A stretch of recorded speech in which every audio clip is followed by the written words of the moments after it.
सकाळ सकाळी आम्हाला केळीवर राऊंड अप का फवारावं लागली. तर मित्रांनो चला आजच्या ब्लॉगमध्ये संपूर्ण माहिती पाहू. पण त्याआधी नवीन असाल चॅनल सबस्क्राईब करा. तर कसे आहात तुम्ही कमेंटमध्ये करून सांगा. चला तर मग ब्लॉग सुरू करतो.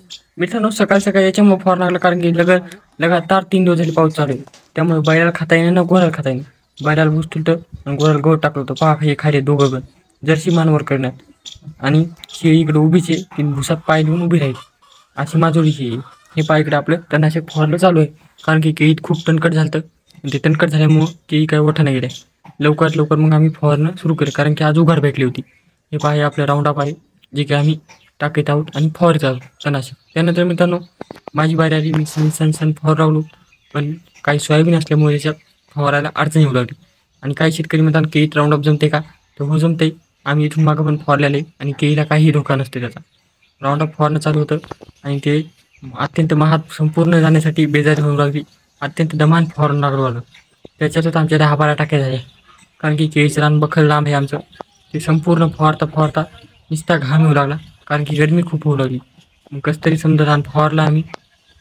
हे पहा अशा प्रकारे केळीवर पण चालले तरी पण केळीला आपल्या काय होत नाही.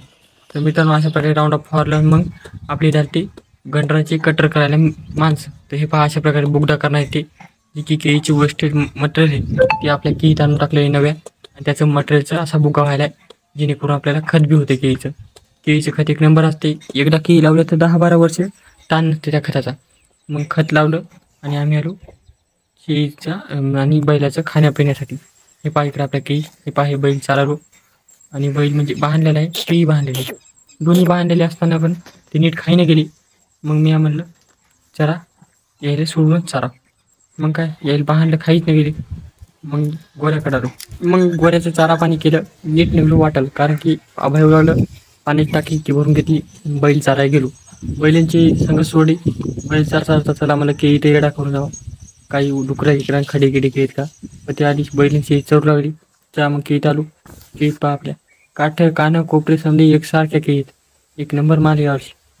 पैसाच पैसा. पण हे पैसा करण्यासाठी खूप मेहनत लागते मित्रांनो. आणि लाखांत खर्च करावं लागते. पहा सरळ लाईन साफ लाईन गेले. हे पहा आपल्या वड्यातलं पाणी आपलं तर फुल भरले आणि वड्याला पाणी आले बुम भरून आले. पहा पाणी अशा प्रकारे. हे तर काहीच नाही पाणी खूप येते अजून. हे पहा पुरं हिरवं गार झाले पाणीच पाणी. माझ्या डोक्या इतकं पाणी येते पहा. मी उभा का इतकं पाणी येते डबल म्हणजे वड्याच्या इकडल्या तिकडे जात नाही. आणि तिकडे बैलांशी खाई येत. मी बसतो मस्त इंगलावर पाणी पाहत येत माश्या गिशा आहेत. म्हटलं चला थोडंसं टाईमपास करावं. मग काय मग जरा मोटर लावण्यासाठी कारण की पाणी तिकडे आपल्या वड्यात टाकणार तेव्हा आपल्याला न वापरत टाकणार नाही तर मग आपल्याला ते पाणी राहतं आणि खराब होतं. आता सगळं पाणी आलं जाऊ पाणी पडायचं काय ही कोणी म्हणे. हे पहा मागचे सोयाबीन. मग काय घरी आलो बैलाला धुपण केलं. बैल भून जगली होती. मच्छर डोसू लागली. संध्याकाळची वेळ होती कारण की लंपीचा आजार डबल परत यायला. अशा प्रकारे मित्रांनो तुमच्या जनावरची काळजी घ्या. भेटूया नेक्स्ट शोमध्ये. तोपर्यंत धन्यवाद. माझ्या मागल्या